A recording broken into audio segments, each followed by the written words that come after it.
A Escada de Jacó, livro psicografado por Carlos Antônio Bacelli, pelo Espírito Inácio Ferreira. Capítulo 40. Adotando o filho de Lucim e Veloz como seu, Dona Maria das Dores, penalizada da situação do menino, desdobrava sem cuidados, tudo fazendo para que nada lhe faltasse, atenta ao menor dos seus gemidos. A nossa tarefa, com relação a Flávio, estava assim, parcialmente cumprida. Por quanto tempo permaneceria no corpo, sinceramente não poderíamos prever. O certo é que fora dado com êxito o primeiro e decisivo passo para que, finalmente, se redimisse, expiando as faltas que se habituara a cometer ao longo de muitas existências. Expiar faltas é força de expressão, pois, em verdade, a reencarnação é um processo de despertar, ou seja, uma viagem de retorno às próprias origens que gradualmente o espírito empreende. A caridade nunca sobrecarrega ninguém, dissera Odilon, e tocados pelo devotamento da humilde lavadeira de roupas da favela, vários moradores começaram a se mobilizar com o intuito de auxiliá-la. O caso de Joãozinho do Caixote, como o Flávio passara a ser conhecido em sua nova existência, começava a fazer, inclusive, com que muitos companheiros dedicados à prática do bem, residentes em bairros distantes, subissem o morro e passassem a se interessar pelos problemas da comunidade carente, o que, talvez, muitos pudessem interpretar como uma grande desventura. Estava sendo uma bênção.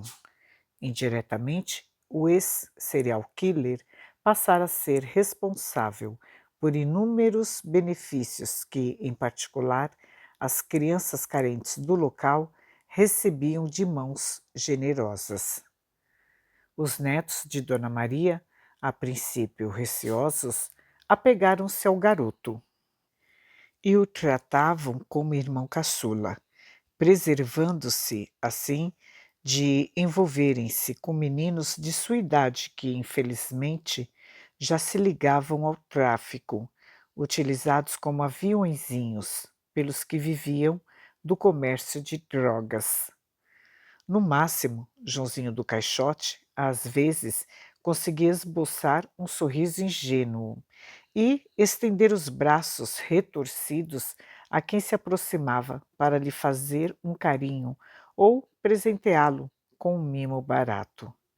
Quem o visse naquela condição não imaginaria que o seu corpo disforme abrigasse um espírito de alta periculosidade que se ensandecera no crime. Em algumas oportunidades, estivemos com ele quando raramente lhe era possível ausentar-se com relativa consciência durante o sono, da forma física que o retinha então. Joãozinho voltava a ser Flávio e, reconhecendo-me, pedia: liberte-me, doutor, da prisão a que fui sentenciado. Ai, como sofro! Quase todo o tempo permaneço atordoado, sequer consigo pensar e saber quem sou. Liberte-me daquela monstruosa camisa de força que me tolhe os movimentos. Que vida miserável é a minha! Tenha paciência, meu filho, dizia, respondendo-lhe às reivindicações. O tempo passa depressa. Todos, de certa maneira, estamos presos a compromissos expiatórios que nos regenerem. O essencial não está lhe faltando. Não reclame. Antes, sejamos infinitamente gratos à misericórdia de Deus. Principalmente nos fins de semana, o lar de Dona Maria das Dores se repletava de visitas, que proferiam orações e repartiam lanches com as criançada, os próprios traficantes como que estabeleceram, sem perceber, uma espécie de cordão de isolamento na região, deixando de molestar os que para lá se dirigiam. O que será de Joãozinho quando a sua mãe adotiva vier a desencarnar? Perguntei a Odilon. Deus proverá, respondeu-me convicto. Digo-lhe, Inácio, que nossa irmã, sendo portadora de problemas cardíacos, como aliás, na condição de médico, você não ignora, ganhou novo ânimo com a presença do menino em sua casa. Vejamos como as coisas funcionam. Dona Maria, apesar de sua aparência robusta, talvez não tivesse mais que 2 ou 3 anos de vida no corpo e, ao desencarnar, deixaria os netos sem arrimo. Creio que agora ela beirará os 80 anos de idade, se não os ultrapassar. Pelo menos, com as doações que vem recebendo, ela tem se poupado mais e diminuído o seu pesado ritmo de trabalho na lavação de roupas.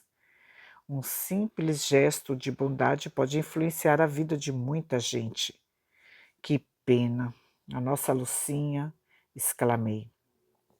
Ela teve sua oportunidade e mais tarde lamentará não tê-la aproveitado. O seu filho poderia ter mudado seu destino. Provavelmente andará por aí, entre a revolta e o sentimento de culpa. E quem sabe, lamentei, para entorpecer em si mesma a voz da consciência, afogando-se no vício. É provável, e caso não se cuide, poderá vir a desencarnar antes de Dona Maria e do filho, que desprezou. Por esse motivo, Inácio, existem espíritos que praticamente estacionam no tempo, qual se lhes fosse possível fazê-lo voltar. Quando alcançam certa lucidez, seja na Terra ou no mundo espiritual, recriminam-se pelos seus erros e, enquanto não se quitam com o passado, não conseguem avançar na direção do futuro. Chegam, então, a implorar aos que, naturalmente, se lhes fizeram credores, uma nova chance de aproximação e convivência, que ficará na dependência de um sem número de circunstâncias e da compreensão daqueles que foram menosprezados. Preocupo-me, tornei a insistir, com o amanhã de Joãozinho. Quem cuidará dele no mundo? Olhai para as aves do céu, que não semeiam, nem cegam, nem fazem provimentos nos celeiros, e, contudo, vosso Pai Celestial as sustenta. Porventura, não sois muito mais do que elas? E qual de vós, discorrendo, pode acrescentar côvado à sua estatura? E por que andais vós solícitos pelo vestido? Considerai como crescem os lírios do campo. Eles não trabalham e nem fiam. Digo-vos mais, que nem Salomão, em toda a sua glória, se cobriu jamais como um destes. Pois se ao feno do campo, que hoje é e amanhã é lançado ao forno, Deus veste assim, quanto mais a vós, homens de pouca fé. A resposta me deixara ruborizado e sem argumento. Inácio, prosseguiu Odilon esclarecendo, se porventura, amanhã ou depois, por este ou aquele motivo, nossa irmã não mais puder tutelar o menino doente, ora sob os seus cuidados, veremos quem tomará a iniciativa de se candidatar a semelhante privilégio. O silencioso apelo da vida à consciência da humanidade. Todos somos chamados à tarefa do amparo. Poucos, no entanto, os que logramos decifrar a mensagem que a lei divina nos transmite em códigos em favor de nós mesmos. A caridade se faz maior para quem a pratica. e me induzindo a mais profundas reflexões, continuou. Muitas vezes somos testados assim em nossa capacidade de amar. Deus sempre coloca em nossos caminhos o que nos pode servir de instrumento de elevação. Todavia, não raro, o recusamos, porque não nos revelamos capazes de renunciar ao comodismo ou de superar a indiferença. Ansiamos pela angelitude, mas não queremos abrir mão das prerrogativas humanas. Procuramos pela luz, mas não comprazemos nas sombras. Almejamos alcançar o topo do Monte Redentor, onde Jesus nos espera, mas não abandonamos a horizontalidade de nossas aspirações imediatas. Para chegar mais facilmente aos páramos superiores, o homem não necessita de se transferir de domicílio planetário, como se a Terra lhe fosse obstáculo inamovível ao sublime propósito. O orbe terrestre, para o espírito que realmente aspira a redimir-se, transborda de excelentes oportunidades. Se ainda é de provas e expiações para a maioria, para aqueles que assim o quiserem, poderá ser definitivo degrau de acesso às regiões que transcendem a ordem hierárquica dos mundos. O infinitamente pequeno contém o infinitamente grande. Para compreender o universo, a compreensão do átomo é imprescindível. O próximo é a nossa ponte para Deus.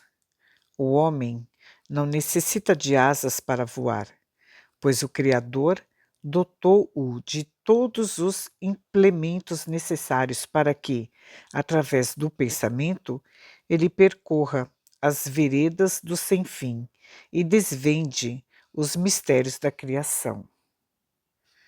Odilon calara-se.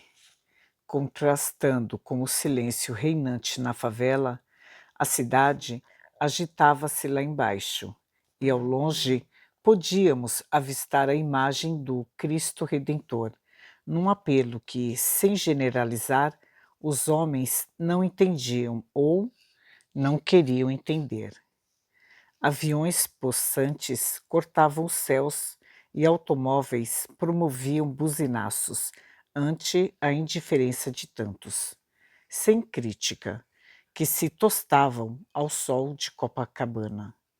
Porque, sendo destinado a tão glorioso destino, o homem se apequenava tanto?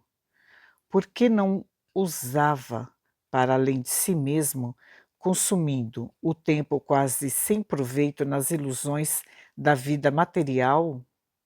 Qual o motivo do apego ao que inevitavelmente haveria de passar? Aliás, estava passando a cada segundo?